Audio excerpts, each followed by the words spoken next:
should I tell people how long we've known each other? Congressman Bobby Scott. We've known each other for about 30 years. So, Congressman, you have been serving America in education as well as labor. You're the ranking member right now on labor. Labor workforce, actually. How important is that, since we're talking about jobs, inflation, the economy on this new ticket? Well, a lot of those issues were issues I've been working on. I was chair of the committee for 4 years and ranking member of the committee since then, since the last 2 years. And we've been working on creating jobs. Joe Biden has created more jobs in 4 years than any Republican president has created. At least by the end of his term, he would have created more jobs than any Republican has created in 8 years. Great job record, low unemployment, and our job is to keep that going. Education is so important. We've had the biggest investment in K through 12 education in the history of the United States. The American Rescue Plan Act, that was important because the young people had been out of school. They needed to catch up, and you needed to do it quickly, because if they graduated, it would be permanently they'd have a permanent loss in educational opportunities. So we did a great job there. So we're going to keep up the good work.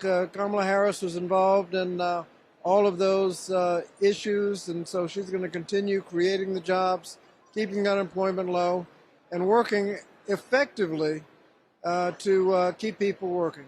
And Congressman, you've been able to work in a bipartisan fashion, bringing both sides together. Right now, this climate of divided politics, are you finding that tough going in the middle of this election campaign? Well, the challenge is that a lot of things are going to be divisive. We're just not going to agree on. But on our committee, we've got a bipartisan job training bill and use of Pell Grants for job training.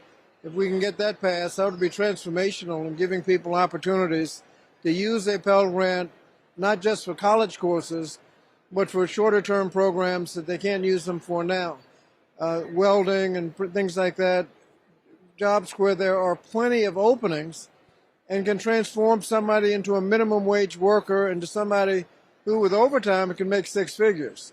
And a short-term program that you can't afford because you don't have a couple of $1,000s, that tuition can be covered by a Pell Grant if we can get this bill passed. The community colleges are doing a great job in offering those courses, but of course you need a little bit, and that is a barrier to many people really changing their lives. Will Kamala Harris and Tim Walz be able to extend that and be able to reach out to both sides of the aisle? Well, we have a bipartisan bill in the House. It's both of them, the job training, significant increase in investments in job training, and the use of Pell Grants have both been reported from the Education and Workforce Committee on a bipartisan basis.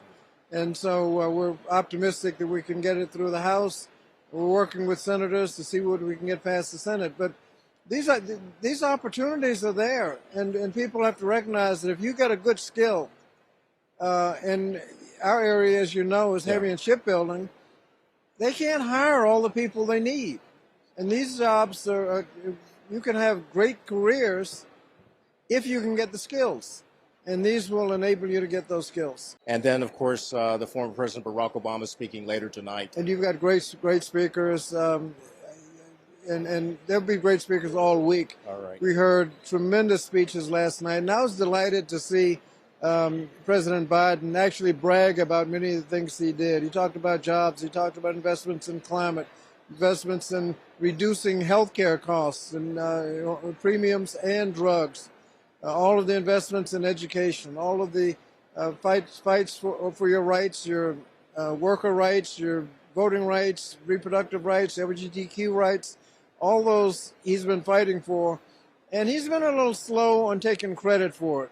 But last night he did take credit, and we can see the great platform that people have to run on the Democratic side, because a lot of those achievements were made with very few, if any, Republican votes.